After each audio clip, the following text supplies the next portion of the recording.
Dead on arrival sa magkahiwalay na ospital sina Fernando Abutanding at Andy Rocamora matapos magtamo ng mga saksak sa katawan.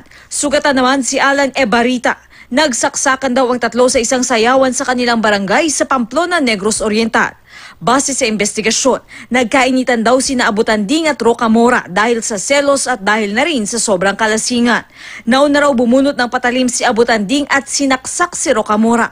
Sunod namang sumugod si Ebarita na pinsan ni Rocamora. Maharap sa kasong murder si Ebarita na nagpapagaling na sa ospital.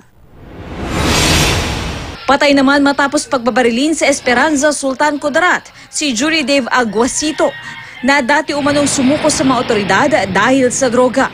Ayon sa pulisya, nagtatrabaho sa loob ng kanilang shop ang biktima ng pagbabarilin siya ng nakabonet na salarin. Agad na tumakas ang salarin.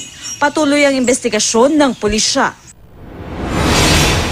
Patay rin sa magkahiwalay na pamamaril sa Kidapawan City at Makilala, Cotabato, sina Sangutin Ampuan at Pong Anino. Sa Makilala, pinagbabaril kagabi ang fish vendor na si Ampuan. Nakamotorsiklo ang mga salarin. Dead on the spot ang biktima na nasa watchlist daw ng PIDEA. Ngayong araw naman, pinagbabaril si Anino sa Kidapawan City. Nagsasakay raw ng pasahero si Anino na isang tricycle driver nang pagbabarilin siya ng mga nakamotorsiklo ring salarin. Inaalam ngayon ng pulisya kung magkaugnay ang magkahiwalay na insidente. Katrina Son, GMA News.